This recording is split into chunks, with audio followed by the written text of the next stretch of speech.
घरचा तंत्र या चॅनलमध्ये सगळ्याचं स्वागत आहे. आज तुम्हाला एक मौल्यवान अशी माहिती सांगत आहे. कृपया व्हिडिओ शेवटपर्यंत बघून घ्या. माहिती अशी आहे, घर सोडून एखादा माणूस घरातला राग गेलेला असेल, भांडण तंटा होऊन गेलेला असेल आणि ते काही केलेलं गवसत नाही, फोन लागत नाही, त्याचा कुठं शोध लागत नाही, फोन बंद करून ठेवलेला आहे. त्याला आपल्याला माघारी बोलवायचं आहे. घरातील एखादा शाळेतलं लेकरू असेल 10वी 12वी 11वी असे काही एखादे कुणी गायब झाला असेल तर ते घरी येण्यासाठी त्याचा आपल्याला एक उपाय काय करायचा ते सांगतो तुम्हाला. तर उपायाने एक साधा आणि सोपा आहे. ज्या दिवशी आपल्याला घरातून माणूस गेलेला कळालं 1-2 दिवसानं, तर संध्याकाळच्या दिवशी काय करायचं आपल्याला, एक कावळा पकडून आणायचा आहे. संध्याकाळी कावळा झाडावर बसला असतो, लक्ष करायच्या दिवसा कावळा पकडून आणून घरी आणून पिंजऱ्यात ठेवायचा. त्या दिवशी आणायचा आणि त्याला आपल्याला गोड भात खाऊ घालायचा. खाऊ घातल्यानंतर त्या दिवशी त्यानं भात जर नाही खाल्ला तर समजायचं की आपला माणूस लवकर माघारी येऊ शकत नाही, त्याचा अनुमान असा येतो.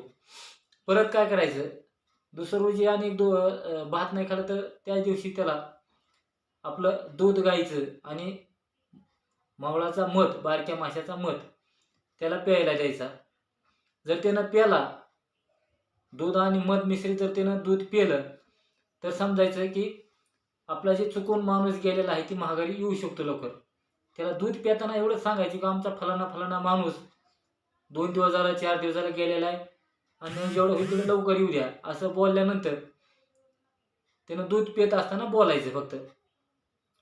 आणि बोलल्यानंतर असं त्याला 1 दिवस झाला की दुसऱ्या रोजी संध्याकाळी 8-9 ज्या टायमाला तुम्ही कावळा पकडून आणला 8-9च्या टायमाला, त्या टायमाला त्याला दूध आणि मध मिश्रित दोन्ही मिक्स करून त्याला परत एकदा प्यायला द्यायचं आहे. त्यानं जर ते दूध आणि मध प्यायल्यानंतर काय करायचं आपल्याला, कावळा पिंजऱ्यातून बाहेर काढायचा आणि जिथून तुम्ही धरून आणला होता त्या झाडावरून, ज्या एरियातून ज्या भागातून, तिथं कावळा सोडून द्यायचा तुम्हाला. त्या भागात जाऊन कावळा तुम्ही सोडून दिला की तुमचं काम आता 100% झालेलं आहे. तर परत काय करायचं, घरी यायचं आणि जिथे कावळा ते पिंजरा होता पिंजरा एकदा पाण्यानं धुवून घ्यायचा आणि पिंजरा ती काय करायचं दारामध्ये तुमच्या अडकवून ठेवायचा, रिकामा पिंजरा ठेवायचा.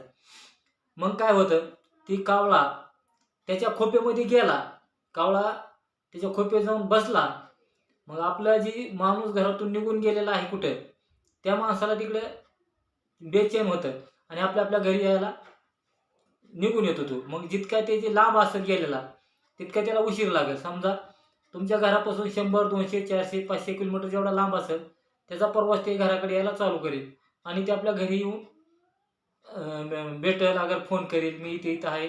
अगर त्याला काही अडचण असली, टिकट यायला पैसे नसते तर मला पैसे नाहीत, पैसे पाठवा म्हणेल, तुम्हाला ती बोलल आणि तुमच्या संग संपर्क साधेल कुठल्या तरी रूपानं आणि तुम्ही त्याला संपर्क साधल्यानंतर घरी ये बाबा म्हणा, झालेले भांडण तंटा विसरून तुला घरी यायला काही अडचण नाही आणि ती घरी येऊन जाईल. आपला दुसरा एक चॅनल आहे घरचा वैद्य मराठी, ह्या चॅनलला जाऊन प्रत्येक वनस्पतीची माहिती, प्रत्येक वनस्पतीची चित्र दाखवायचा प्रयत्न केलेला आहे. त्या चॅनलला जाऊन सपोर्ट करा आणि लाईक करा, घंटीचं बटन दाबा आणि ह्या व्हिडिओला बी लाईक करा, घंटीचं बटन दाबा. जेवढे होईल तेवढं वैद्यच्या सल्ल्यानं चांगल्या जाणकार माणसाच्या सहाय्याने उपाय करा. जेवढं होईल तेवढा व्हिडिओ शेअर करा. हे बी का माणसं भरपूर चुकत आहेत आणि कुठलेही औषध करताना वैद्यच्या प्रत्येक जाणकार माणसाच्या सल्ल्यानेच करा. त्याचा काय दुष्परिणाम झाला का त्याच्याबद्दल तुम्ही काही कोणी बोल देत नसतंय. त्याचमुळे प्रत्येकाच्या आपल्या सल्ल्यानं जवळच्या वैद्य असेल, जाणकार माणूस असेल त्याच्याकडूनच काही बी करा. माझे ह्या बी काही व्हिडिओवर मागल्या व्हिडिओवर काही नंबर दिलेले आहेत, त्या नंबरवर संपर्क साधा काही करायचं असलं तर तुम्हाला मी तसंच संपर्क साधल्यावर मी मार्गदर्शन करीन. रामकृष्ण हरी माऊली.